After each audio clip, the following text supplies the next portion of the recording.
ਖਬਰਾਂ ਦੇ ਬੁਲੇਟਿਨ ਦੇ ਸਪਾਂਸਰ ਨੇ ਰੀਅਲਟਰ ਗੁਰਜਿੰਦਰ ਸਿੰਘ ਰੰਧਾਵਾ। ਹਰ ਤਰ੍ਹਾਂ ਦੀ ਪ੍ਰਾਪਰਟੀ ਖਰੀਦਣ ਤੇ ਵੇਚਣ ਲਈ ਤੁਸੀਂ ਕਾਲ ਕਰ ਸਕਦੇ ਹੋ। ਸਤਿ ਸ਼੍ਰੀ ਅਕਾਲ, ਤੁਸੀਂ ਦੇਖ ਰਹੇ ਹੋ ਪੰਜਾਬ ਮੇਲ USA ਟੀਵੀ। ਮੈਂ ਹਾਂ ਬरुण ਕੌਰ ਮਾਨ। ਖਬਰਾਂ ਦੇ ਬੁਲੇਟਿਨ ਦੇ ਵਿੱਚ ਤੁਹਾਡਾ ਸਵਾਗਤ ਹੈ। ਪਹਿਲਾ ਪੇਸ਼ ਨੇ ਚੋਣਵੀਆਂ ਖਬਰਾਂ। ਅਮਰੀਕੀ ਰਾਸ਼ਟਰਪਤੀ ਜੋ ਬਾਈਡਨ ਭਾਰਤ ਦੇ ਲਈ ਹੋਏ ਰਵਾਨਾ। ਬਾਈਡਨ ਮੋਦੀ ਮੁਲਾਕਾਤ ਤੋਂ ਪਹਿਲਾਂ ਭਾਰਤ ਨੇ ਅਮਰੀਕਾ ਦੇ ਕੋਲ ਰੱਖੀ ਮੰਗ। ਕੈਨੇਡਾ ਵਿੱਚ ਪੰਜਾਬੀ ਵਿਦਿਆਰਥੀਆਂ ਦੇ ਸੰਘਰਸ਼ ਦੀ ਵੱਡੀ ਜਿੱਤ। ਬਾਈਡਨ ਦੇ ਭਾਰਤ ਆਉਣ ਤੋਂ ਪਹਿਲਾਂ ਵਾਈਟ ਹਾਊਸ ਦਾ ਬਿਆਨ ਕਿਹਾ, G20 ਸੰਮੇਲਨ ਨੂੰ ਸਫਲ ਬਣਾਉਣ ਦੇ ਲਈ ਅਸੀਂ ਵੀ ਹਾਂ ਇਕੱਠੇ। ਅਮਰੀਕਾ 'ਚ ਪੰਜਾਬੀ ਟਰੱਕ ਡਰਾਈਵਰ ਨੇ ਗੱਡੀਆਂ ਨੂੰ ਮਾਰੀ ਜ਼ੋਰਦਾਰ ਟੱਕਰ, ਹੋਈ ਜੇਲ੍ਹ। ਅਮਰੀਕੀ ਰਾਸ਼ਟਰਪਤੀ ਜੋ ਬਾਈਡਨ ਦੀ ਪਤਨੀ ਦਾ COVID-19 ਟੈਸਟ ਨੈਗੇਟਿਵ ਆਇਆ। ਅਮਰੀਕੀ ਰਾਸ਼ਟਰਪਤੀ ਬਾਈਡਨ ਦੇ ਵੱਲੋਂ ਚੀਨ ਦੇ ਵਿੱਚ ਨਿਵੇਸ਼ ਤੇ ਲਗਾਈ ਗਈ ਪਾਬੰਦੀ। ਤੇ ਹੁਣ ਇਹਨਾਂ ਖਬਰਾਂ ਦਾ ਵਿਸਥਾਰ। ਅਮਰੀਕਾ, ਕੈਨੇਡਾ ਸਣੇ ਦੇਸ਼ ਵਿਦੇਸ਼ ਦੀਆਂ ਹੋਰ ਬਹੁਤ ਸਾਰੀਆਂ ਖਬਰਾਂ।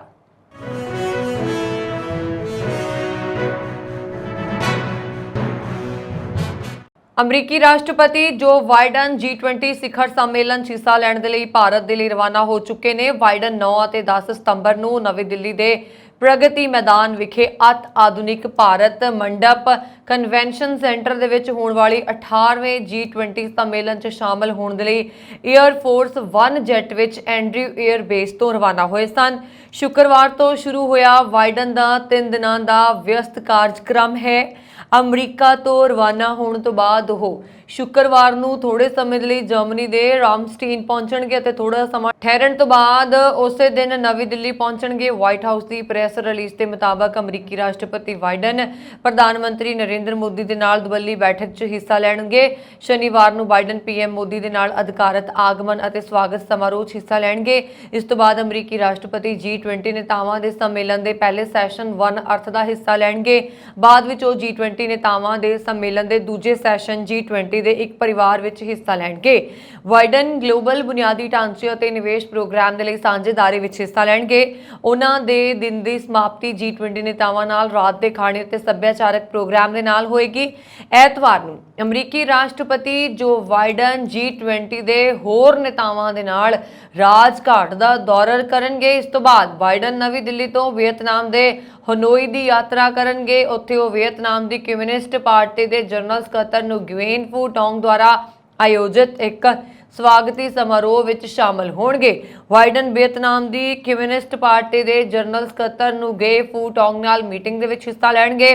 ਵਾਈਟ ਹਾਊਸ ਨੇ ਕਿਹਾ ਹੈ ਕਿ ਅਮਰੀਕੀ ਰਾਸ਼ਟਰਪਤੀ ਅਤੇ ਵੀਅਤਨਾਮ ਦੀ ਕਮਿਊਨਿਸਟ ਪਾਰਟੀ ਦੇ ਜਨਰਲ ਸਕੱਤਰ ਨੁਗੁਏਨ ਬਿਆਨ ਦੇਣਗੇ, ਜਿਸ ਤੋਂ ਬਾਅਦ ਬਾਈਡਨ ਪ੍ਰੈਸ ਕਾਨਫਰੰਸ ਕਰਨਗੇ। ਅਮਰੀਕੀ ਰਾਸ਼ਟਰਪਤੀ ਜੋ ਬਾਈਡਨ G20 ਸੰਮੇਲਨ ਵਿੱਚ ਹਿੱਸਾ ਲੈਣ ਦੇ ਲਈ ਭਾਰਤ ਪਹੁੰਚੇ ਨੇ ਔਰ 9 ਅਤੇ 10 ਸਤੰਬਰ ਨੂੰ ਹੋਣ ਵਾਲੀ ਕਾਨਫਰੰਸ ਦੇ ਵਿੱਚ ਉਹਨਾਂ ਨੇ ਸ਼ਾਮਲ ਹੋਣਾ ਹੈ। ਇਸ ਤੋਂ ਪਹਿਲਾਂ ਭਾਰਤ ਅਤੇ ਅਮਰੀਕਾ ਵਿਚਾਲੇ ਦੁਬੱਲੀ ਗੱਲਬਾਤ ਹੋਣੀ ਹੈ। ਪ੍ਰਧਾਨ ਮੰਤਰੀ ਨਰਿੰਦਰ ਮੋਦੀ ਅਤੇ ਜੋ ਬਾਈਡਨ ਦੁਬੱਲੀ ਬੈਠਕ ਦੇ ਵਿੱਚ ਹਿੱਸਾ ਲੈਣਗੇ। ਇਸ ਮੀਟਿੰਗ ਤੋਂ ਪਹਿਲਾਂ ਭਾਰਤ ਨੇ ਅਮਰੀਕਾ ਨੂੰ 31 ਟੌਪ ਹਥਿਆਰਬੰਦ MQ-9B ਹੰਟਰ ਕਿਲਰ ਡਰੋਨ ਹਾਸਲ ਕਰਨ ਦੇ ਲਈ ਰਸਮੀ ਬੇਨਤੀ ਕੀਤੀ ਹੈ। ਭਾਰਤ ਦਾ ਟੀਚਾ ਮੌਜੂਦਾ ਵਿੱਤੀ ਸਾਲ ਵਿੱਚ 31 MQ-9B ਹੰਟਰ ਕਿਲਰ ਡਰੋਨਾਂ ਦੀ ਖਰੀਦ ਦੇ ਲਈ ਅੰਤਮ ਸਮਝੌਤੇ ਤੇ ਦਸਤਖਤ ਕਰਨ ਦਾ ਹੈ।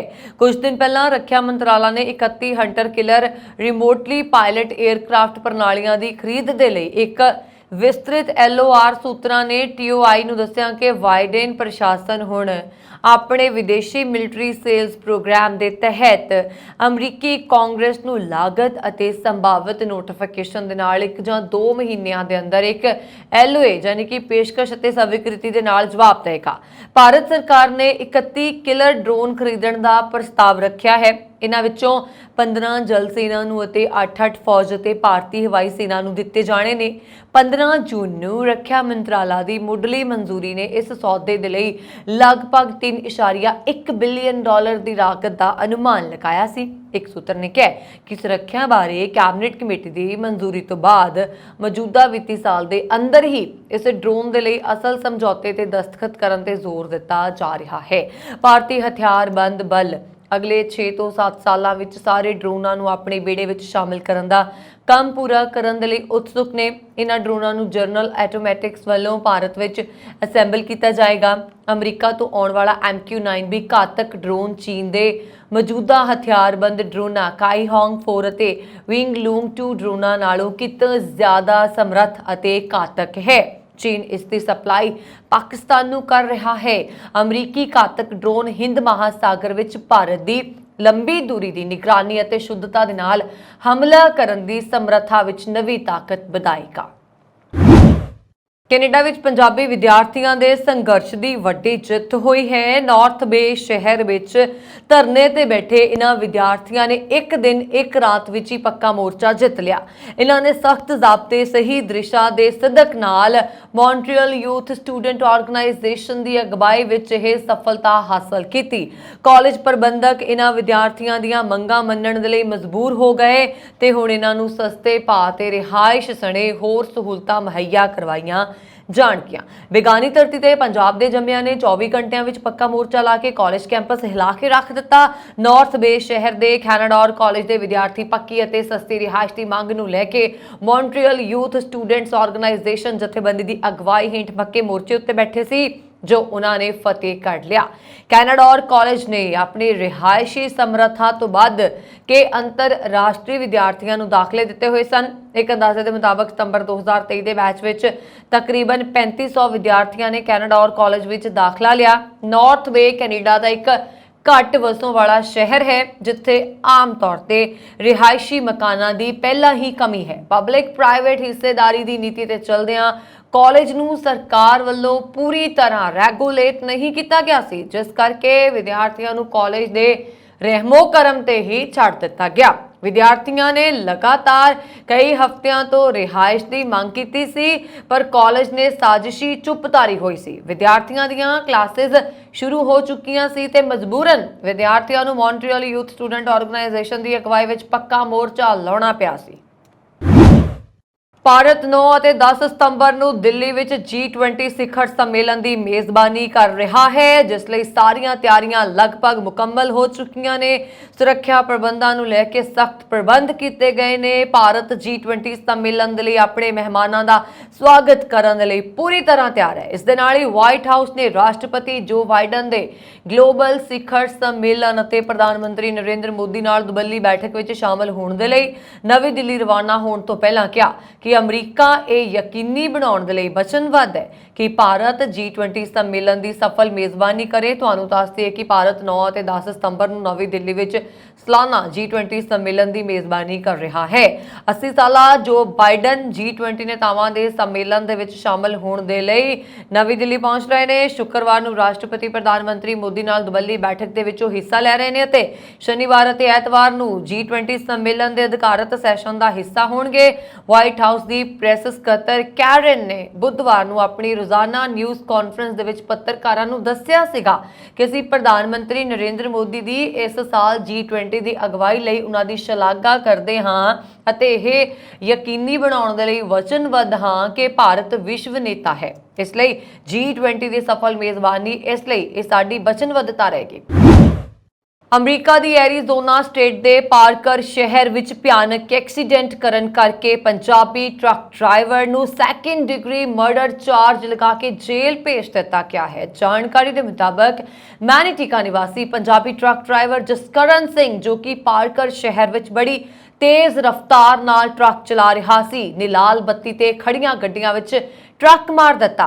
ਟੱਕਰ ਇੰਨੀ ਭਿਆਨਕ ਸੀਗੀ ਕਿ ਗੱਡੀਆਂ ਹਵਾ ਵਿੱਚ ਉਛਲ ਕੇ ਕਾਰਨਰ ਵਿੱਚ ਗੈਸ ਸਟੇਸ਼ਨ ਦੀ ਪਾਰਕਿੰਗ ਵਿੱਚ ਜਾ ਪਲਟੀਆਂ। ਪੁਲਿਸ ਦੇ ਮੁਤਾਬਕ ਇਹ ਘਟਨਾ ਐਤਵਾਰ ਦੁਪਹਿਰ 3:30 ਵਜੇ ਦੇ ਕਰੀਬ ਵਾਪਰੀ।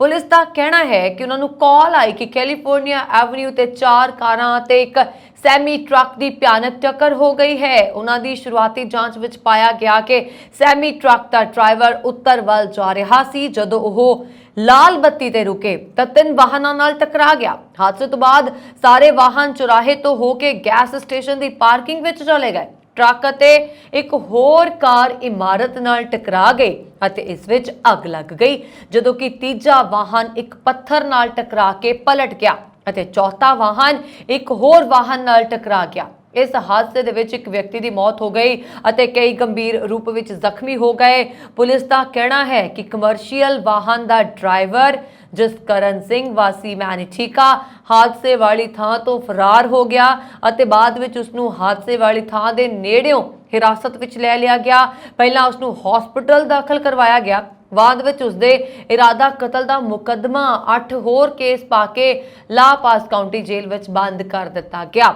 ਪੁਲਿਸ ਨੂੰ ਸ਼ੱਕ ਹੈ ਕਿ ਹਾਦਸੇ ਸਮੇਂ ਸਿੰਘ ਕਿਸੇ ਨਸ਼ੇ ਕਾਰਨ ਜਾਂ ਕਿਸੇ ਹੋਰ ਕਾਰਨ ਨੀਂਦਰੇ ਦੀ ਹਾਲਤ ਵਿੱਚ ਟਰੱਕ ਚਲਾ ਰਿਹਾ ਸੀ। ਸਿੰਘ $1 ਮਿਲੀਅਨ ਦੀ ਬੇਲ ਤੇ ਅੰਦਰ ਹੈ। ਬਾਕੀ ਪੁਲਿਸ ਬਰੀਕੀ ਨਾਲ ਐਕਸੀਡੈਂਟ ਦੀ ਜਾਂਚ ਕਰ ਰਹੀ ਹੈ।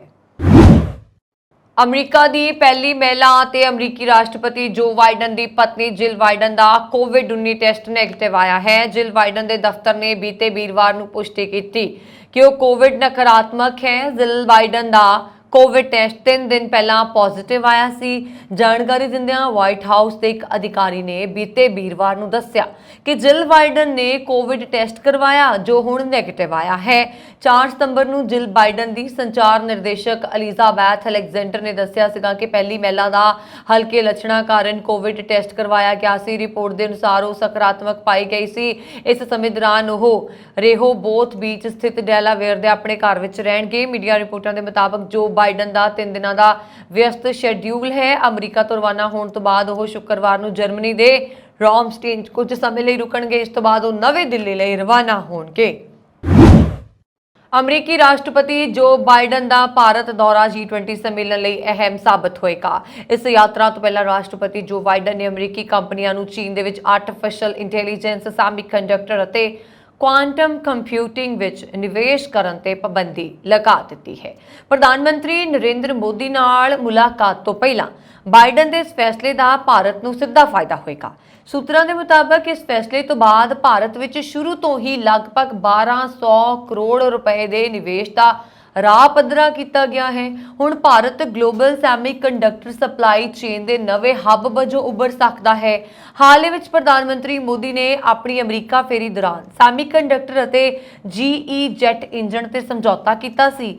ਇਸ ਤੇ ਅਮਰੀਕੀ ਰਾਸ਼ਟਰਪਤੀ ਜੋ ਬਾਈਡਨ ਅਤੇ ਪ੍ਰਧਾਨ ਮੰਤਰੀ ਮੋਦੀ ਵਿਚਾਲੇ ਚਰਚਾ ਹੋਏਗੀ। ਦੁਬੱਲਾ ਵਪਾਰ 2026-27 ਤੱਕ 30,000 ਕਰੋੜ ਰੁਪਏ ਦੇ ਟੀਚੇ ਨੂੰ ਹਾਸਲ ਕਰਨ ਦੀ ਵੀ ਚਰਚਾ ਹੋ ਸਕਦੀ ਹੈ। ਵਰਤਮਾਨ ਵਿੱਚ ਦੋਵਾਂ ਦੇਸ਼ਾਂ ਵਿਚਕਾਰ 19,000 ਕਰੋੜ ਦਾ ਵਪਾਰ ਹੋ ਰਿਹਾ ਹੈ। ਅਮਰੀਕੀ ਅਧਿਕਾਰੀਆਂ ਨੇ ਕਿਹਾ ਕਿ ਚੰਦਰਯਾਨ ਅਤੇ ਅਦਿੱਤਿਆ ਦੀ ਸਫਲਤਾ ਤੋਂ ਬਾਅਦ G20 ਵਿੱਚ ਪੁਲਾੜ 'ਚ ਸਹਿਯੋਗ ਲਈ ਭਾਰਤ ਅਤੇ ਅਮਰੀਕਾ ਵਿਚਾਲੇ ਨਵਾਂ ਸਮਝੌਤਾ ਹੋ ਸਕਦਾ ਹੈ। ਅਮਰੀਕਾ ਭਾਰਤ ਵਪਾਰ ਪਰਿਸ਼ਦ ਵੱਲੋਂ ਪਿਛਲੇ ਕੁਝ ਸਾਲਾਂ ਤੋਂ ਇੱਕ ਸਪੇਸ ਵਰਕਿੰਗ ਗਰੁੱਪ ਤੇ ਕੰਮ ਕਰ ਰਿਹਾ ਹੈ। ਭਾਰਤ ਅਤੇ ਅਮਰੀਕਾ ਦੇ 2 ਸਿਖਰਲੇ ਸੇਵਾ ਮੁਕਤ ਜਨਰਲ ਮਨੋਜ ਮੁਕੁੰਦ ਨਰਵਾਣੇ ਅਤੇ general Richard Clarke America Bharat ਰਣਨੀਤਿਕ ਅਤੇ ਸਾਂਝੇਦਾਰੀ ਮੰਚ ਦੇ ਸਲਾਹਕਾਰ ਬੋਰਡ ਵਿੱਚ ਸ਼ਾਮਲ ਹੋਏ ਨੇ। ਜਨਰਲ ਨਰਵਾਣੇ ਨੇ ਭਾਰਤੀ ਸੈਨਾ ਵਿੱਚ 28ਵੇਂ ਥਲ ਸੈਨਾ ਮੁਖੀ ਵਜੋਂ ਸੇਵਾਵਾਂ ਨਿਭਾਈਆਂ ਨੇ ਅਤੇ general Clark US special operation command ਦੇ ਸਾਬਕਾ ਕਮਾਂਡਰ ਨੇ। USISPF ਨੇ ਇਹ ਵੀ ਐਲਾਨ ਕੀਤਾ ਹੈ ਕਿ ਏਸ਼ੀਆ ਪ੍ਰਸ਼ਾਂਤ ਅਤੇ ਜਾਪਾਨ ਖੇਤਰ ਲਈ ਡੈਲ ਟੈਕਨੋਲੋਜੀ ਦੇ ਪ੍ਰਧਾਨ Peter Mars board of director ਵਿੱਚ ਸ਼ਾਮਲ ਹੋ ਗਏ ਨੇ।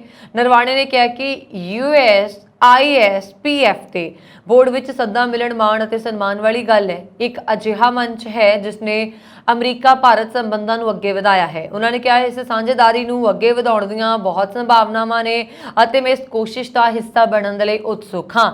ਕਲਾਰਕ ਨੇ ਕਿਹਾ ਕਿ ਸੈਨਾ ਦੇ ਨੈਸ਼ਨਲ ਵਾਰ ਕਾਲਜ ਵਿੱਚ ਰਹਿਣ ਦੌਰਾਨ ਉਹਨਾਂ ਨੂੰ ਭਾਰਤ ਦੀ ਯਾਤਰਾ ਕਰਨ ਅਤੇ ਅਧਿਐਨ ਕਰਨ ਦਾ ਮੌਕਾ ਮਿਲਿਆ। ਉਹਨਾਂ ਨੇ ਕਿਹਾ ਕਿ ਹੁਣ ਸੇਵਾ ਮੁਕਤ ਹੋਣ ਮਗਰੋਂ ਮੈਨੂੰ ਉਮੀਦ ਹੈ ਕਿ ਇਸ ਸਦੀ ਵਿੱਚ ਅਮਰੀਕਾ ਦੇ ਸਭ ਤੋਂ ਮਹੱਤਵਪੂਰਨ ਰਣਨੀਤਿਕ ਭਾਈਵਾਲਾਂ ਵਿੱਚੋਂ ਇੱਕ ਨਾਲ ਸੁਰੱਖਿਆ ਸੰਬੰਧਾਂ ਨੂੰ ਅੱਗੇ ਵਧਾਉਣਾ ਜਾਰੀ ਰੱਖਾਂਗੇ। USISPF ਦੇ ਪ੍ਰਧਾਨ ਅਤੇ CEO ਮੁਕੇਸ਼ ਨੇ ਕਿਹਾ ਹੈ ਕਿ ਪੀਟਰ ਮਾਰਸ, ਜਨਰਲ ਨਰਵਾਣੇ ਅਤੇ ਜਨਰਲ ਕਲਾਰਕ ਦੀ ਨਿਯੁਕਤੀ ਰੱਖਿਆ ਖੇਤਰ ਵਿੱਚ ਖਾਸ ਕਰਕੇ ਉੱਭਰਦੀ ਟੈਕਨੋਲੋਜੀ ਦੇ ਮਹੱਤਵ ਅਤੇ ਤਾਲਮੇਲ ਨੂੰ ਦਰਸਾਉਂਦੀ ਹੈ। ਉਹਨਾਂ ਨੇ ਕਿਹਾ ਕਿ ਨਿੱਜੀ ਖੇਤਰ ਦੇ ਨੇਤਾ ਅਤੇ ਸਾਬਕਾ ਉੱਘੇ ਫੌਜੀ ਅਧਿਕਾਰੀ ਭਾਈਵਾਲੀ ਦੇ ਵਪਾਰਕ ਅਤੇ ਭੂ ਰਣਨੀਤਿਕ ਪਹਿਲੂਆਂ ਨੂੰ ਸਮਝਣ ਦੇ ਲਈ USISPF ਦੀ ਸੰਪੂਰਨ ਪਹੁੰਚ ਦੀ ਮਿਸਾਲ ਪੇਸ਼ ਕਰਦੇ ਨੇ। ਭਾਰਤ ਸਣੇ ਹਰੇਕ ਦੇਸ਼ ਨੂੰ ਤੇਲ ਦੀ ਖਰੀਦਦਾਰੀ ਕਿੱਥੋਂ ਕਰਨੀ ਹੈ, ਇਹ ਫੈਸਲਾ ਕਰਨ ਦਾ ਹੱਕ ਹੈ। ਵਾਈਟ ਹਾਊਸ ਦੇ ਅਧਿਕਾਰੀ ਜੌਨ ਨੇ ਬੁੱਧਵਾਰ ਨੂੰ ਇਹ ਗੱਲ ਕਹੀ ਸੀ। ਉਹਨਾਂ ਤੋਂ ਪੁੱਛਿਆ ਗਿਆ ਸੀਗਾ ਕਿ ਕੀ ਭਾਰਤੀ ਪ੍ਰਧਾਨ ਮੰਤਰੀ ਨਰਿੰਦਰ ਮੋਦੀ ਨਾਲ ਅਮਰੀਕੀ ਰਾਸ਼ਟਰਪਤੀ ਜੋ ਬਾਈਡਨ ਦੀ ਗੱਲਬਾਤ ਵਿੱਚ ਰੂਸ ਤੋਂ ਤੇਲ ਖਰੀਦ ਦਾ ਮੁੱਦਾ ਵੀ ਸ਼ਾਮਲ ਹੋਵੇਗਾ। ਕੌਮੀ ਸੁਰੱਖਿਆ ਕਮੇਟੀ ਦੇ ਰਣਨੀਤਿਕ ਸੰਚਾਰ ਕੰਟਰੋਲਰ ਕਿਰਬੀ ਨੇ ਕਿਹਾ ਕਿ ਸਾਰੇ ਦੇਸ਼ ਨੂੰ ਖੁਦ ਆਪਣਾ ਫੈਸਲਾ ਲੈਣਾ ਹੋਵੇਗਾ। ਅਸੀਂ ਆਪਣੇ ਸਹਿਯੋਗੀਆਂ ਨਾਲ ਰੂਸ ਨਾਲ ਆਰਥਿਕ ਸੰਬੰਧਾਂ ਅਤੇ ਵਪਾਰ ਨੂੰ ਲੈ ਕੇ ਪੂਰੀ ਤਰ੍ਹਾਂ ਸਾਫ਼ ਹਾਂ। ਉਹਨਾਂ ਨੇ ਕਿਹਾ ਕਿ ਉਮੀਦ ਹੈ ਕਿ ਦੋਵੇਂ ਦੇਸ਼ਾਂ ਦੇ ਨੇਤਾ ਹਿੰਦ ਪ੍ਰਸ਼ਾਂਤ ਖੇਤਰ ਵਿੱਚ ਸੁਰੱਖਿਆ, ਆਰਥਿਕ ਅਤੇ ਰਣਨੀਤਿਕ ਚੁਣੌਤੀਆਂ ਨੂੰ ਲੈ ਕੇ ਗੱਲ ਕਰਨਗੇ। ਰਾਸ਼ਟਰਪਤੀ ਜੋ ਬਾਈਡਨ ਦੀ ਭਾਰਤ ਯਾਤਰਾ ਤੋਂ ਪਹਿਲਾਂ ਵਾਈਟ ਹਾਊਸ ਨੇ ਕਿਹਾ ਕਿ ਭਾਰਤ ਦੀ ਮੇਜ਼ਬਾਨੀ G20 ਸੰਮੇਲਨ ਨੂੰ ਸਫਲ ਬਣਾਉਣ ਦੇ ਲਈ ਅਮਰੀਕਾ ਪ੍ਰਤੀਬੱਧ ਹੈ। ਸ਼ੁੱਕਰਵਾਰ ਨੂੰ ਬਾਈਡਨ ਪ੍ਰਧਾਨ ਮੰਤਰੀ ਨਰਿੰਦਰ ਮੋਦੀ ਨਾਲ ਹੋਣ ਵਾਲੀ ਦੁਬੱਲੀ ਵਾਰਤਾ ਵਿੱਚ ਭਾਗ ਲੈ ਰਹੇ ਨੇ। ਅਮਰੀਕਾ ਦੇ ਕੈਲੀਫੋਰਨੀਆ ਦੇ ਵਿੱਚ ਸ੍ਰੀ ਗੁਰੂ ਗ੍ਰੰਥ ਸਾਹਿਬ ਜੀ ਦੇ ਪਾਵਨ ਸਰੂਪਾਂ ਦੀ ਛਪਾਈ ਲਈ ਪ੍ਰੈਸ ਲਗਾਉਣ ਵਾਸਤੇ ਸ਼੍ਰੋਮਣੀ ਕਮੇਟੀ ਦਾ ਉੱਚ ਪੱਧਰੀ ਵਫਦ ਜਲਦ ਹੀ ਅਮਰੀਕਾ ਲਈ ਰਵਾਨਾ ਹੋਵੇਗਾ। ਵਫਦ ਦੀ ਅਗਵਾਈ ਸ਼੍ਰੋਮਣੀ ਕਮੇਟੀ ਦੇ ਪ੍ਰਧਾਨ ਐਡਵੋਕੇਟ ਹਰਜਿੰਦਰ ਸਿੰਘ ਧਾਮੀ ਕਰਨਗੇ। ਸ਼੍ਰੋਮਣੀ ਕਮੇਟੀ ਦੀ ਅਤਰੰਗ ਕਮੇਟੀ ਵੱਲੋਂ ਬੀਤੇ ਦਿਨੀ ਕੈਲੀਫੋਰਨੀਆ ਦੇ ਸ਼ਹਿਰ ਟੇਰਸੀ ਵਿਖੇ ਇਹ ਪ੍ਰੈਸ ਲਗਾਉਣ ਦਾ ਫੈਸਲਾ ਕੀਤਾ ਗਿਆ ਸੀ। ਸ਼੍ਰੋਮਣੀ ਕਮੇਟੀ ਨੂੰ ਇਸ ਧਰਮ ਪ੍ਰਚਾਰ ਕੇਂਦਰ ਅਤੇ ਪ੍ਰੈਸ ਲਗਾਉਣ ਦੇ ਲਈ ਜਗ੍ਹਾ ਅਤੇ ਹੋਰ ਲੋੜੀਂਦੀ ਸਹਾਇਤਾ ਦੀ ਪੇਸ਼ਕਸ਼ ਦੀਵਾਨ ਟੋਡਰਮਲ ਫਾਊਂਡੇਸ਼ਨ ਦੇ ਬਾਨੀ ਸਿੱਖ ਵਿਦਵਾਨ ਗਿਆਨ ਸਿੰਘ ਸੰਧੂ ਕੈਨੇਡਾ ਤੇ ਫਾਊਂਡੇਸ਼ਨ ਦੇ ਸਰਪ੍ਰਸਤ ਉੱਘੇ ਕਾਰੋਬਾਰੀ ਕਰਨੈਲ ਸਿੰਘ ਸੰਧੂ ਅਮਰੀਕਾ ਤੇ ਫਾਊਂਡੇਸ਼ਨ ਦੇ ਪੰਜਾਬ ਪ੍ਰਤੀਨਿਧ ਲਖਵਿੰਦਰ ਸਿੰਘ ਕਾਨਕੇ ਵੱਲੋਂ ਕੀਤੀ ਗਈ ਹੈ। ਸ਼੍ਰੋਮਣੀ ਕਮੇਟੀ ਦੇ ਪ੍ਰਧਾਨ ਐਡਵੋਕੇਟ ਹਰਜਿੰਦਰ ਸਿੰਘ ਧਾਮੀ ਨੇ ਦੱਸਿਆ ਕਿ ਲੰਬੇ ਸਮੇਂ ਤੋਂ ਅਮਰੀਕਾ ਅਤੇ ਕੈਨੇਡਾ ਦੀਆਂ ਸੰਗਤਾਂ ਵੱਲੋਂ ਸ੍ਰੀ ਗੁਰੂ ਗ੍ਰੰਥ ਸਾਹਿਬ ਜੀ ਦੇ ਪਾਵਨ ਸਰੂਪਾਂ ਦੀ ਵੱਡੀ ਮੰਗ ਕੀਤੀ ਜਾਂਦੀ ਰਹੀ ਹੈ, ਜਿਸ ਨੂੰ ਵੇਖਦਿਆਂ ਇਹ ਫੈਸਲਾ ਕੀਤਾ ਗਿਆ ਹੈ। ਕੈਲੀਫੋਰਨੀਆ ਦੇ ਟੇਰਸੀ ਦੇ ਵਿੱਚ ਸਥਾਪਿਤ ਕੀਤਾ ਜਾਣ ਵਾਲਾ ਸ਼੍ਰੋਮਣੀ ਕਮੇਟੀ ਦਾ ਕੇਂਦਰ ਕੇਵਲ ਸ੍ਰੀ ਗੁਰੂ ਗ੍ਰੰਥ ਸਾਹਿਬ ਜੀ ਦੇ ਪਾਵਨ ਸਰੂਪਾਂ ਦੀ ਛਪਾਈ ਹੀ ਨਹੀਂ ਕਰੇਗਾ, ਬਲਕਿ ਇਹ ਅਮਰੀਕਾ ਕੈਨੇਡਾ ਲਈ ਸ਼੍ਰੋਮਣੀ ਕਮੇਟੀ ਦੀ ਪ੍ਰਤੀਨਿਧਤਾ ਵੀ ਕਰੇਗਾ। ਇਹ ਕੇਂਦਰ ਸ੍ਰੀ ਅਕਾਲ ਤਖਤ ਸਾਹਿਬ ਦੀ ਅਗਵਾਈ ਦੇ ਵਿੱਚ ਕਾਰਜਸ਼ੀਲ ਹੋਏਗਾ, ਜਿਸ ਦੀ ਸੇਵਾ ਗਿਆਨ ਸਿੰਘ ਸੰਧੂ, ਕਰਨੈਲ ਸਿੰਘ ਸੰਧੂ, ਸਤਨਾਮ ਸਿੰਘ ਸੰਧੂ ਅਤੇ ਇਕਬਾਲ ਸਿੰਘ ਸੰਧੂ ਵੱਲੋਂ ਕਰਵਾਈ ਜਾਵੇਗੀ। ਪੰਜਾਬ 'ਚ ਸੰਸਥਾ ਨਾਲ ਇਸ ਦੇ ਤਾਲਮੇਲ ਲਈ ਦੀਵਾਨ ਟੋਡਰਮਲ ਵਿਰਾਸਤੀ ਫਾਊਂਡੇਸ਼ਨ ਦੇ ਨੁਮਾਇੰਦੇ ਲਖਵਿੰਦਰ ਸਿੰਘ ਕਾਨਕੇ ਸੇਵਾਵਾਂ ਨਿਭਾਉਣਗੇ। ਭਾਰਤ ਨੇ ਅਮਰੀਕਾ ਦੇ ਲਗਭਗ ਅੱਧਾ ਦਰਜਨ ਉਤਪਾਦਾਂ ਤੇ 2019 ਚ ਲਗਾਈ ਗਈ ਵਾਧੂ ਡਿਊਟੀ ਹਟਾ ਦਿੱਤੀ ਹੈ। ਅਮਰੀਕਾ ਵੱਲੋਂ ਭਾਰਤ ਦੇ ਕੁਝ ਇਸਪਾਤ ਅਤੇ ਐਲੂਮੀਨੀਅਮ ਉਤਪਾਦਾਂ ਤੇ ਟੈਕਸ ਵਧਾਉਣ ਦੇ ਫੈਸਲੇ ਦੇ ਜਵਾਬ ਦੇ ਵਿੱਚ ਇਹ ਕਦਮ ਉਠਾਇਆ ਗਿਆ ਸੀ। ਭਾਰਤ ਨੇ 2019 ਚ ਅਮਰੀਕਾ ਦੇ ਇਸ ਕਦਮ ਦੇ ਜਵਾਬ ਦੇ ਵਿੱਚ ਉਸਦੇ 28 ਉਤਪਾਦਾਂ ਤੇ ਇਹ ਡਿਊਟੀ ਲਗਾਈ ਸੀ। ਵਿੱਤ ਮੰਤਰਾਲਾ ਦੇ 5 ਸਤੰਬਰ ਦੇ ਨੋਟੀਫਿਕੇਸ਼ਨ ਚ ਇਹਨਾਂ ਉਤਪਾਦਾਂ ਤੋਂ ਡਿਊਟੀ ਹਟਾਉਣ ਦੀ ਜਾਣਕਾਰੀ ਦਿੱਤੀ ਗਈ ਹੈ। ਇਹਨਾਂ ਉਤਪਾਦਾਂ ਦੇ ਵਿੱਚ ਛੋਲੇ, ਦਾਲ, ਸੇਬ, ਛਿਲਕੇ ਵਾਲਾ ਅਖਰੋਟ ਅਤੇ ਤਾਜ਼ੇ ਜਾਂ ਸੁੱਕੇ ਬਦਾਮ ਦੇ ਨਾਲ ਹੀ ਛਿਲਕੇ ਵਾਲੇ ਬਦਾਮ ਸ਼ਾਮਲ ਨੇ। ਭਾਰਤ ਨੇ ਇਹ ਕਦਮ ਅਮਰੀਕਾ ਦੇ ਰਾਸ਼ਟਰਪਤੀ ਜੋ ਬਾਈਡਨ ਦੇ G20 ਸਿਖਰ ਸੰਮੇਲਨ ਲਈ ਭਾਰਤ ਆਉਣ ਤੋਂ ਪਹਿਲਾਂ ਚੱਕਿਆ। ਬਾਈਡਨ ਸ਼ੁੱਕਰਵਾਰ ਨੂੰ ਪ੍ਰਧਾਨ ਮੰਤਰੀ ਨਰਿੰਦਰ ਮੋਦੀ ਦੇ ਨਾਲ ਦੋਪੱਖੀ ਗੱਲਬਾਤ ਕਰ ਰਹੇ ਨੇ। ਨਾਲ ਦੇ ਨਾਲ ਇੱਥੇ ਇਹ ਵੀ ਜ਼ਿਕਰਯੋਗ ਹੈ ਕਿ ਪ੍ਰਧਾਨ ਮੰਤਰੀ ਦੀ ਜੂਨ ਵਿੱਚ ਅਧਿਕਾਰਤ ਅਮਰੀਕਾ ਯਾਤਰਾ ਤੇ ਦੋਵੇਂ ਦੇਸ਼ਾਂ ਨੇ ਵਿਸ਼ਵ ਵਪਾਰ ਸੰਗਠਨ ਵਿੱਚ 6 ਵਿਵਾਦਾਂ ਨੂੰ ਖਤਮ ਕਰਨ ਅਤੇ ਅਮਰੀਕੀ ਉਤਪਾਦਾਂ ਤੇ ਲਗਾਏ ਗਏ ਜਵਾਬੀ ਟੈਰਿਫਾਂ ਨੂੰ ਹਟਾਉਣ ਦਾ ਫੈਸਲਾ ਲਿਆ ਸੀ। ਸਮਝੌਤੇ ਵਜੋਂ ਭਾਰਤ ਛੋਲਿਆਂ ਤੇ 10%, ਮਸਰ ਦੀ ਦਾਲ ਤੇ 20%, ਤਾਜ਼ੇ ਅਤੇ ਸੁੱਕੇ ਬਦਾਮਾਂ ਤੇ 7 ਰੁਪਏ ਪ੍ਰਤੀ ਕਿਲੋਗ੍ਰਾਮ, ਛਿਲਕੇ ਵਾਲੇ ਬਦਾਮਾਂ ਤੇ 20 ਰੁਪਏ ਪ੍ਰਤੀ ਕਿਲੋਗ੍ਰਾਮ, ਅਖਰੋਟ ਤੇ 20% ਅਤੇ ਤਾਜ਼ਾ ਸੇਬ ਤੇ 20% ਡਿਊਟੀ ਹਟਾਏਗਾ। ਵਪਾਰ ਅਤੇ ਉਦਯੋਗ ਰਾਜ ਮੰਤਰੀ ਅਨੁਪ੍ਰਿਆ ਪਟੇਲ ਨੇ ਜੁਲਾਈ ਵਿੱਚ ਰਾਜ ਸਭਾ 'ਚ ਲਿਖਤੀ ਜਵਾਬ ਦੇ ਵਿੱਚ ਕਿਹਾ ਸੀਗਾ ਕਿ ਸਰਕਾਰ ਨੇ ਸੁੱਕੇ, ਤਾਜ਼ੇ, ਛਿਲਕੇ ਵਾਲੇ ਬਦਾਮ, ਅਖਰੋਟ, ਛੋਲੇ, ਮਸਰ, ਸੇਬ, ਬੋਰਿਕ ਐਸਿਡ ਅਤੇ ਮੈਡੀਕਲ ਡਾਇਗਨੋਸਟਿਕ ਰੀਜੈਂਟਸ ਤੇ ਲਗਾਈ ਗਈ ਕਾਊਂਟਰ ਵੇਲਿੰਗ ਡਿਊਟੀ ਨੂੰ ਹਟਾਉਣ ਦਾ ਫੈਸਲਾ ਕੀਤਾ ਹੈ। ਅਮਰੀਕਾ ਦੇ ਟੈਕਸਾਸ ਰਾਜ ਵਿੱਚ ਹਿਊਸਟਨ ਸ਼ਹਿਰ ਤੋਂ ਤਕਰੀਬਨ 35 ਮੀਲ ਦੂਰ ਰੋਸਨਬਰਗ ਵਿਖੇ ਇੱਕ SUV ਗੱਡੀ ਰੈਸਟੋਰੈਂਟ ਦੀ ਕੰਧ ਨਾਲ ਟਕਰਾ ਕੇ ਅੰਦਰ ਵੜ ਜਾਣ ਦੀ ਖਬਰ ਮਿਲੀ। ਇਸ ਘਟਨਾ ਦੇ ਵਿੱਚ 2 ਦਰਜਨ ਦੇ ਕਰੀਬ ਲੋਕ ਜ਼ਖਮੀ ਹੋਏ ਨੇ। ਇਹ ਜਾਣਕਾਰੀ ਟੈਕਸਾਸ ਪੁਲਿਸ ਨੇ ਦਿੱਤੀ ਹੈ। ਰੋਸਨਬਰਗ ਟੈਕਸਾਸ ਪੁਲਿਸ ਨੇ ਇੱਕ ਫੇਸਬੁੱਕ ਪੋਸਟ ਦੇ ਵਿੱਚ ਕਿਹਾ ਕਿ ਸਵੇਰੇ 11:22 ਦੇ ਆਸ-ਪਾਸ ਫੋਨ ਆਉਣੇ ਸ਼ੁਰੂ ਹੋ ਗਏ ਜਿਨ੍ਹਾਂ ਵਿੱਚ ਇਸ ਹਾਦਸੇ ਬਾਰੇ ਜਾਣਕਾਰੀ ਦਿੱਤੀ ਗਈ।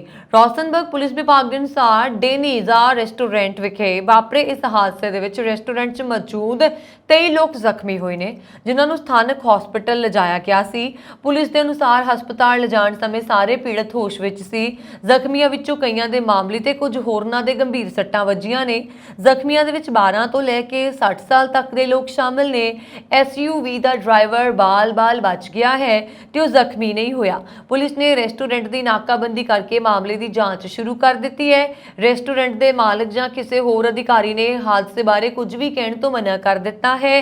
ਕੇਵਲ ਇੰਨਾ ਕਿਹਾ ਗਿਆ ਹੈ ਕਿ ਇਸ ਵੇਲੇ ਹਾਦਸੇ ਬਾਰੇ ਉਹ ਕੁਝ ਨਹੀਂ ਕਹਿ ਸਕਦੇ। ਫੋਰਟ ਵਰਥ ਵਿੱਚ ਇੱਕ ਬਾਰ ਦੇ ਬਾਹਰ ਟੈਕਸਾਸ ਕ੍ਰਿਸਚੀਅਨ ਯੂਨੀਵਰਸਿਟੀ ਦੇ ਇੱਕ ਵਿਦਿਆਰਥੀ ਦੀ ਗੋਲੀ ਮਾਰ ਕੇ ਹੱਤਿਆ ਕਰ ਦੇਣ ਦੀ ਖਬਰ ਹੈ। ਪੁਲਿਸ ਦੇ ਅਨੁਸਾਰ ਸ਼ੱਕੀ ਹਮਲਾਵਰ ਨੇ ਆਪਣੇ ਗੁਨਾਹ ਕਬੂਲ ਕਰ ਲਿਆ ਹੈ ਪਰ ਉਸਨੇ ਹੱਤਿਆ ਦਾ ਸਪਸ਼ਟ ਕਾਰਨ ਨਹੀਂ ਦੱਸਿਆ। ਪੁਲਿਸ ਵੱਲੋਂ ਘਟਨਾ ਦੀ ਵੀਡੀਓ ਦੀ ਕੀਤੀ ਗਈ ਛਾਣਬੀਣ ਅਨੁਸਾਰ ਵੈਸ ਸਮਿਥ ਨਾਮੀ ਵਿਦਿਆਰਥੀ ਦੇ ਉਸ ਵੇਲੇ ਗੋਲੀ ਮਾਰੀ ਗਈ ਜਦੋਂ ਉਹ ਇੱਕ ਬਾਰ ਦੇ ਨਾਲ ਇੱਕ ਪਾਸੇ ਖੜਾ ਸੀ। ਸ਼ੱਕੀ ਦੋਸ਼ੀ ਮੈਥਿਊ ਜਿਹੜਾ ਹੈ ਉਸ ਕੋਲ ਗਿਆ ਤੇ ਉਸ ਨਾਲ ਗੱਲਬਾਤ ਕੀਤੀ। ਇਸ ਤੋਂ ਉਪਰੰਤ ਕੁਝ ਪਲਾਂ ਵਿੱਚ ਹੀ ਸਮਿਥ ਧਰਤੀ ਉੱਪਰ ਢਹਿ ਹੋ ਗਿਆ ਤੇ ਪੁੜੀ ਉੱਥੋਂ ਦੌੜਨ ਵਿੱਚ ਸਫਲ ਹੋ ਗਿਆ। ਬਾਅਦ ਵਿੱਚ ਪੁਲਿਸ ਨੇ ਉਸ ਨੂੰ ਗ੍ਰਿਫਤਾਰ ਕਰ ਲਿਆ। ਪੁਲਿਸ ਦੇ ਹਲਫੀਆ ਬਿਆਨ ਦੇ ਅਨੁਸਾਰ ਸਮਿਥ ਦੇ 3 ਗੋਲੀਆਂ ਮਾਰੀਆਂ ਗਈਆਂ ਜੋ ਉਸਦੇ ਪੇਟ ਅਤੇ ਮੋਢੇ ਤੇ ਸਿਰ ਵਿੱਚ ਵੱਜੀਆਂ। ਪੁਲਿਸ ਦਾ ਕਹਿਣਾ ਹੈ ਕਿ ਪੁੜੀ ਨੇ ਦੱਸਿਆ ਕਿ ਉਹ ਕਿਸੇ ਵੀ ਹਾਲਤ ਵਿੱਚ ਉਸ ਨੂੰ ਜੀਂਦਾ ਨਹੀਂ ਸੀ ਛੱਡਣਾ ਚਾਹੁੰਦਾ ਤੇ ਉਸ ਕੋਲ ਗੋਲੀਆਂ ਨਾ ਮੁੱਕਦੀਆਂ ਤਾਂ ਉਹ ਉਸ ਤੇ ਹੋਰ ਗੋਲੀਆਂ ਮਾਰਦਾ। ਪੁੜੀ ਵਿਰੁੱਧ ਹੱਤਿਆ ਦੇ ਦੋਸ਼ ਆਇਦ ਕੀਤੇ ਗਏ ਨੇ। ਅਮਰੀਕਾ ਚਾਹੁੰਦਾ ਹੈ ਕਿ G20 ਦੇਸ਼ ਅੰਤਰਰਾਸ਼ਟਰੀ ਮੁਦਰਾ ਫੰਡ ਅਤੇ ਵਿਸ਼ਵ ਬੈਂਕ ਵਰਗੇ ਬਹੁਪੱਖੀ ਵਿਕਾਸ ਬੈਂਕਾਂ ਨੂੰ ਮੁੜ ਆਕਾਰ ਦੇਣ ਅਤੇ ਵਿਸਤਾਰ ਕਰਨ ਦੇ ਵਿੱਚ ਮਦਦ ਕਰਨ। ਵਾਈਟ ਹਾਊਸ ਦੇ ਇੱਕ ਉੱਚ ਅਧਿਕਾਰੀ ਨੇ ਇਹ ਜਾਣਕਾਰੀ ਦਿੱਤੀ ਹੈ। ਰਣਨੀਤਿਕ ਸੰਚਾਰ ਦੇ ਲਈ ਵਾਈਟ ਹਾਊਸ ਦੀ ਰਾਸ਼ਟਰੀ ਸੁਰੱਖਿਆ ਪਰਿਸ਼ਦ ਦੇ ਕੋਆਰਡੀਨੇਟਰ ਜੌਨ ਨੇ ਬੁੱਧਵਾਰ ਨੂੰ ਕਿਹਾ ਸੀਗਾ ਕਿ ਰਾਸ਼ਟਰਪਤੀ ਜੋ ਬਾਈਡਨ ਦੀ ਭਾਰਤ ਯਾਤਰਾ ਦੌਰਾਨ ਅਮਰੀਕਾ ਇਹ ਸਪਸ਼ਟ ਕਰੇਗਾ ਕਿ ਉਹ G20 ਲਈ ਵਚਨਬੱਧ ਹੈ ਜੋ ਕਿ ਗਲੋਬਲ ਸਮੱਸਿਆਵਾਂ ਦੇ ਹੱਲ ਲਈ ਇੱਕ ਗਲੋਬਲ ਫੋਰਮ ਹੈ। ਪ੍ਰਮੁੱਖ ਅਰਥਚਾਰਿਆਂ ਨੂੰ ਇਕੱਠੇ ਲਿਆਉਣ ਦੇ ਲਈ ਇੱਕ ਮਹੱਤਵਪੂਰਨ ਮੰਚ ਹੈ। ਅਮਰੀਕੀ ਰਾਸ਼ਟਰਪਤੀ ਬਾਈਡਨ G20 ਸੰਮੇਲਨ ਦੇ ਵਿੱਚ ਜਿਹੜਾ ਹੋ ਰਿਹਾ ਹੈ ਉਸ ਵਿੱਚ ਹਿੱਸਾ ਲੈ ਰਹੇ ਨੇ। ਕਿਰਬੀ ਨੇ ਬੁੱਧਵਾਰ ਨੂੰ ਵਿਦੇਸ਼ੀ ਪੱਤਰਕਾਰਾਂ ਨੂੰ ਕਿਹਾ ਸੀਗਾ ਕਿ G20 'ਚ ਜਾਣ ਵਾਲੇ ਸਾਡੇ ਮੁੱਖ ਟੀਚਿਆਂ 'ਚੋਂ ਇੱਕ ਹੈ ਵਿਸ਼ਵ ਬੈਂਕ ਦੀ ਤਰ੍ਹਾਂ IMF ਵਰਗੇ ਬਹੁਪੱਖੀ ਵਿਕਾਸ ਬੈਂਕਾਂ ਨੂੰ ਮੁੜ ਆਕਾਰ ਦੇਣ ਅਤੇ ਵਿਕਾਸ ਕਰਨ 'ਚ ਮਦਦ ਕਰਨਾ। ਉਹਨਾਂ ਨੇ ਕਿਹਾ ਸੀ ਜਾਣਦੇ ਹਾਂ ਕਿ ਇਹ ਸੰਸਥਾਵਾਂ ਵਿਕਾਸਸ਼ੀਲ ਦੇਸ਼ਾਂ ਵਿੱਚ ਪਾਰਦਰਸ਼ੀ ਅਤੇ ਉੱਚ ਗੁਣਵੱਤਾ ਵਾਲੇ ਨਿਵੇਸ਼ ਜਟਾਉਣ ਦੇ ਲਈ ਸਭ ਤੋਂ ਪ੍ਰਭਾਵਸ਼ਾਲੀ ਸਾਧਨ ਨੇ। ਇਸ ਲਈ ਸੰਯੁਕਤ ਰਾਜ ਨੇ ਇਹਨਾਂ ਸੰਸਥਾਵਾਂ ਨੂੰ ਵਿਕਸਿਤ ਕਰਨ ਦੇ ਲਈ ਵਰਤਮਾਨ ਵਿੱਚ ਚੱਲ ਰਹੇ ਵੱਡੇ ਯਤਨਾਂ ਦਾ ਸਮਰਥਨ ਕੀਤਾ ਹੈ ਤਾਂ ਜੋ ਉਹ ਭਵਿੱਖ ਦੀਆਂ ਚੁਣੌਤੀਆਂ ਲਈ ਤਿਆਰ ਰਹਿ ਸਕੀਏ। G20 ਦੇ ਵਿੱਚ Argentina, Australia, Brazil, Canada, China, France, Germany, Bharat, Indonesia, Italy, Japan, Korea, Mexico, ਰੂਸ, ਸਾਊਦੀ ਅਰਬ, ਦੱਖਣੀ ਅਫਰੀਕਾ, ਤੁਰਕੀ, ਬ੍ਰਿਟੇਨ, ਅਮਰੀਕਾ ਤੇ ਯੂਰੋਪੀਅਨ ਯੂਨੀਅਨ ਸ਼ਾਮਲ ਹਨ। ਏਸ਼ੀਆ ਦੇ ਦੌਰੇ ਤੇ ਗਏ ਪ੍ਰਧਾਨ ਮੰਤਰੀ ਜਸਟਿਨ ਟਰੂਡੋ ਵੱਲੋਂ ਵੀਰਵਾਰ ਨੂੰ ਸਿੰਗਾਪੁਰ ਦਾ ਦੌਰਾ ਕੀਤਾ ਗਿਆ। ਇਸ ਦੌਰਾਨ ਉਹਨਾਂ ਨੇ ਕੈਨੇਡੀਅਨ ਕਾਰੋਬਾਰਾਂ ਅਤੇ ਉਤਪਾਦਨ ਨੂੰ ਉਤਸ਼ਾਹਿਤ ਕਰਨ ਲਈ ਖੇਤਰ ਦੇ ਕਾਰੋਬਾਰੀਆਂ ਨਾਲ 4 ਬੈਠਕਾਂ ਵੀ ਕੀਤੀਆਂ। ਇਸ ਦੌਰਾਨ ਕਾਰੋਬਾਰੀਆਂ ਨੇ ਗਲੋਬਲ ਸਪਲਾਈ ਚੇਨ ਨੂੰ ਮਜ਼ਬੂਤ ਕਰਦਿਆਂ ਗ੍ਰੀਨ ਹਾਊਸ ਗੈਸਾਂ ਦੇ ਨਿਕਾਸ ਨੂੰ ਘਟਾਉਣ ਦੇ ਤਰੀਕਿਆਂ ਲਈ ਕੈਨੇਡਾ ਕੋਲੋਂ ਸਹਾਇਤਾ ਦੀ ਮੰਗ ਕੀਤੀ। ਖੇਤੀਬਾੜੀ ਭੋਜਨ ਉਤਪਾਦਾਂ ਦੀ ਟਿਕਾਊ ਸੋਰਸਿੰਗ ਦੇ ਵਿੱਚ ਨਿਵੇਸ਼ ਕਰਨ ਵਾਲੀ ਇੱਕ ਕੰਪਨੀ ਦੇ ਚੇਅਰਮੈਨ ਅਤੇ ਮੈਨੇਜਿੰਗ ਡਾਇਰੈਕਟਰ ਵਿਜੇ ਆਇੰਗਰ ਨੇ ਵੀਰਵਾਰ ਨੂੰ ਟਰੂਡੋ ਨਾਲ ਮੁਲਾਕਾਤ ਕੀਤੀ। ਬੈਠਕ ਦੇ ਦੌਰਾਨ ਉਹਨਾਂ ਨੇ ਕਿਹਾ ਕਿ ਐਗਰੋਕੌਪ ਇੰਟਰਨੈਸ਼ਨਲ ਜੋ ਪਹਿਲਾਂ ਹੀ ਸਸਕੈਚਵਨ ਅਤੇ ਅਲਬਰਟਾ 'ਚ ਭਾਰੀ ਨਿਵੇਸ਼ ਕਰ ਰਿਹਾ ਹੈ ਅਜਿਹੇ ਤਰੀਕਿਆਂ ਦੀ ਭਾਲ ਕਰ ਰਿਹਾ ਹੈ ਜਿਹੜੇ ਕਿ ਗਲੋਬਲ ਗ੍ਰੀਨ ਹਾਊਸ ਗੈਸਾਂ ਦੇ ਨਿਕਾਸ ਨੂੰ ਘਟਾ ਸਕਣ।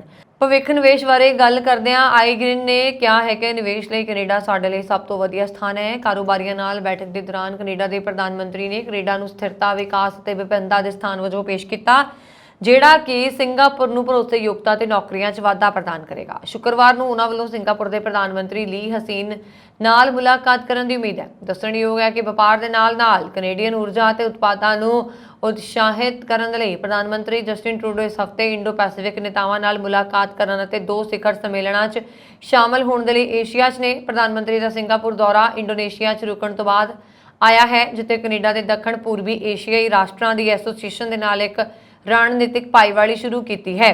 ਭਾਈਵਾਲੀ ਨੂੰ ਇੱਕ ਪ੍ਰਤੀਕਾਤਮਕ ਸੰਕੇਤ ਮੰਨਿਆ ਜਾਂਦਾ ਹੈ ਜੋ ਕਿ ਇੰਡੋ ਪੈਸੀਫਿਕ ਖੇਤਰ ਵਿੱਚ ਕੈਨੇਡਾ ਦੀ ਵਿਸਤ੍ਰਿਤ ਮੌਜੂਦਗੀ ਨੂੰ ਦਰਸਾਉਂਦਾ ਹੈ। ਟਰੂਡੋ ਨੇ ਕਿਹਾ ਕਿ ਆਸੀਆਨ ਦੇ 10 ਦੇਸ਼ਾਂ ਨਾਲ ਇੱਕ ਮੁਕਤ ਵਪਾਰ ਸਮਝੌਤੇ ਤੇ ਹੋ ਰਹੀ ਪ੍ਰਗਤੀ ਨੂੰ ਦਰਸਾਉਂਦਾ ਹੈ। ਕੰਜ਼ਰਵੇਟਿਵ ਪਾਰਟੀ ਵੱਲੋਂ ਕਿਊਬੈਕ ਸਿਟੀ ਵਿੱਚ ਆਪਣਾ 3 ਰੋਜ਼ਾ ਇਜਲਾਸ ਕੀਤਾ ਜਾ ਰਿਹਾ ਹੈ। ਪਹਿਲੇ ਦਿਨ ਹੀ ਸ਼ੁਰੂਆਤ ਕੰਜ਼ਰਵੇਟਿਵ ਆਗੂ ਪੀਅਰ ਵੱਲੋਂ ਜਸਟਿਨ ਟਰੂਡੋ ਖਿਲਾਫ ਭਾਸ਼ਣ ਦੇ ਕੇ ਕੀਤੀ ਗਈ। ਪੋਲੀਏਵਰ ਨੇ ਦੋਸ਼ ਲਗਾਇਆ ਕਿ ਟਰੂਡੋ ਦੇ 8 ਸਾਲ ਸੱਤਾ ਵਿੱਚ ਰਹਿਣ ਕਾਰਨ ਹੀ ਕਾਸਟ ਆਫ ਲਿਵਿੰਗ ਹਾਊਸਿੰਗ ਦੀਆਂ ਕੀਮਤਾਂ, ਜ਼ੁਰਮ, ਨਸ਼ਿਆਂ ਤੇ ਅਵਿਵਸਥਾ 'ਚ ਵਾਧਾ ਹੋਇਆ ਹੈ। ਪੋਲੀਏਵਰ ਨੇ ਆਖਿਆ ਕਿ ਟਰੂਡੋ ਚਾਹੁੰਦੇ ਨੇ ਕਿ ਅਸੀਂ ਆਪਣਾ ਅਤੀਤ ਮਿਟਾ ਦਈਏ, ਆਪਣੇ ਭਵਿੱਖ ਨੂੰ ਰੱਦ ਕਰ ਦਈਏ ਤੇ ਦੇਸ਼ ਵਿੱਚ ਇਸ ਸਮੇਂ ਫੈਲੇ ਹੋਏ ਅਨਿਆਂ ਵਾਲੇ ਮਾਹੌਲ ਵਿੱਚ ਹੀ ਦੱਬ ਕੇ ਘੁੱਟ ਕੇ ਰਹੀਏ। ਉਹਨਾਂ ਨੇ ਆਖਿਆ ਕਿ ਦੂਜੇ ਪਾਸੇ ਕੰਜ਼ਰਵੇਟਿਵ ਕਾਮਨ ਸੈਂਸ ਵਾਲਾ ਪਲਾਨ ਲਿਆ ਰਹੇ ਨੇ ਜਿਸ ਨਾਲ ਇੱਕ ਵਾਰੀ ਫਿਰ ਦੇਸ਼ ਦੁਨੀਆ ਵਿੱਚ ਆਜ਼ਾਦ ਮੁਲਕ ਦਾ ਦਰਜਾ ਹਾਸਲ ਕਰ ਸਕੇਗਾ। ਇਹ ਇਜਲਾਸ 3 ਦਿਨ ਚੱਲੇਗਾ ਜਿੱਥੇ ਪਾਲਿਸੀ ਬਾਰੇ ਬਹਿਸ ਹੋਏਗੀ ਤੇ ਹੋਰਨਾਂ ਬੁਲਾਰਿਆਂ ਦੇ ਵਿਚਾਰ ਸੁਣੇ ਜਾਣਗੇ। ਇਸ ਦੌਰਾਨ ਕੰਜ਼ਰਵੇਟਿਵ ਪਾਰਟੀ ਨੇ ਆਪਣੇ ਨਵੇਂ ਲੋਗੋ ਦਾ ਖੁਲਾਸਾ ਵੀ ਕੀਤਾ। ਹੁਣ ਇਹ ਲੋਗੋ ਕੰਜ਼ਰਵੇਟਿਵਾਂ ਦੇ ਸੀ ਦੀ ਥਾਂ ਮੈਪਲ ਲੀਫ ਵਾਲਾ ਹੋਏਗਾ। ਇਸ ਦੌਰਾਨ ਬ੍ਰੈਂਪਟਨ ਵੈਸਟ ਤੋਂ ਇਲੈਕਟੋਰਲ ਡਿਸਟ੍ਰਿਕਟ ਐਸੋਸੀਏਸ਼ਨ ਦੇ ਪ੍ਰੈਜ਼ੀਡੈਂਟ ਤੇ ਅਤੀਤ ਵਿੱਚ ਉਮੀਦਵਾਰ ਰਹਿ ਚੁੱਕੇ ਮੁਰਾਰੀ ਲਾਲ ਨੇ ਲਿਖਿਆ ਕਿ ਪੋਲੀਏਵਰ ਦਮਦਾਰ ਆਗੂ ਨੇ ਤੇ ਉਹ ਕੰਜ਼ਰਵੇਟਿਵ ਨੀਤੀਆਂ ਨੂੰ ਲੈ ਕੇ ਬਹੁਤ ਸਪਸ਼ਟ ਨੇ। ਵੱਧ ਟੈਕਸਾਂ, ਹਾਊਸਿੰਗ ਅਫੋਰਡੇਬਿਲਿਟੀ ਆਦਿ ਤੋਂ ਕੈਨੇਡੀਅਨ ਅੱਕ ਚੁੱਕੇ ਨੇ ਤੇ ਸਾਨੂੰ ਪੂਰੀ ਉਮੀਦ ਹੈ ਕਿ ਪੋਲੀਏਵਰ ਦੇਸ਼ ਨੂੰ ਬਿਹਤਰ ਢੰਗ ਦੇ ਨਾਲ ਚਲਾ ਸਕਦੇ ਨੇ। ਹੁਣ ਹਵਾ ਦਾ ਰੁਖ ਕੰਜ਼ਰਵੇਟਿਵਸ ਦੇ ਵੱਲ ਨਜ਼ਰ ਆ ਰਿਹਾ ਹੈ। ਇਸ ਦੌਰਾਨ ਡੈਲੀਗੇਟ ਜ਼ੀਨਤ ਨੇ ਵੀ ਆਪਣੇ ਵਿਚਾਰ ਰੱਖੇ। ਅਮਰੀਕਾ ਨੇ ਯੂਕਰੇਨ ਲਈ ਫੌਜੀ ਸਹਾਇਤਾ ਦੇ ਵੱਡੇ ਪੈਕੇਜ ਦਾ ਐਲਾਨ ਕੀਤਾ ਹੈ। ਇਸ ਪੈਕੇਜ ਦੇ ਤਹਿਤ ਯੂਕਰੇਨ ਨੂੰ ਟੈਂਕ ਵਿਰੋਧੀ ਹਥਿਆਰ ਅਤੇ ਗੋਲਾ ਬਾਰੂਦ ਮਿਲੇਗਾ। ਇਹ ਮਦਦ 175 ਮਿਲੀਅਨ ਅਮਰੀਕੀ ਡਾਲਰ ਦੀ ਹੋਏਗੀ। ਅਮਰੀਕੀ ਰੱਖਿਆ ਵਿਭਾਗ ਨੇ ਇੱਕ ਬਿਆਨ ਜਾਰੀ ਕਰਕੇ ਇਸ ਦੀ ਜਾਣਕਾਰੀ ਦਿੱਤੀ ਹੈ। ਬਿਆਨ ਦੇ ਵਿੱਚ ਕਿਹਾ ਗਿਆ ਹੈ ਕਿ ਅਗਸਤ 2021 ਤੋਂ ਬਾਅਦ ਯੂਕਰੇਨ ਵਿੱਚ ਜੋ ਬਾਈਡਨ ਪ੍ਰਸ਼ਾਸਨ ਦਾ ਇਹ 46ਵਾਂ ਪੈਕੇਜ ਹੈ। ਅਮਰੀਕਾ ਆਪਣੇ ਸਹਿਯੋਗੀਆਂ ਅਤੇ ਮਿੱਤਰ ਦੇਸ਼ਾਂ ਦੇ ਨਾਲ ਮਿਲ ਕੇ ਯੂਕਰੇਨ ਦੀਆਂ ਫੌਜੀ ਲੋੜਾਂ ਨੂੰ ਪੂਰਾ ਕਰਦਾ ਰਹੇਗਾ। ਅਮਰੀਕਾ ਵੱਲੋਂ ਯੂਕਰੇਨ ਨੂੰ ਦਿੱਤੇ ਜਾ ਰਹੇ ਇਸ ਨਵੇਂ ਪੈਕੇਜ ਦੇ ਵਿੱਚ ਹਵਾਈ ਰੱਖਿਆ ਉਪਕਰਨ, ਤੋਪਖਾਨੇ, ਟੈਂਕ ਵਿਰੋਧੀ ਹਥਿਆਰ ਅਤੇ ਹੋਰ ਕਈ ਹਥਿਆਰ ਸ਼ਾਮਲ ਨੇ। ਰੂਸ ਨਾਲ ਚੱਲ ਰਹੀ ਜੰਗ ਵਿੱਚ ਯੂਕਰੇਨ ਨੂੰ ਇਸ ਅਮਰੀਕੀ ਪੈਕੇਜ ਤੋਂ ਕਾਫੀ ਮਦਦ ਮਿਲਣ ਦੀ ਉਮੀਦ ਹੈ।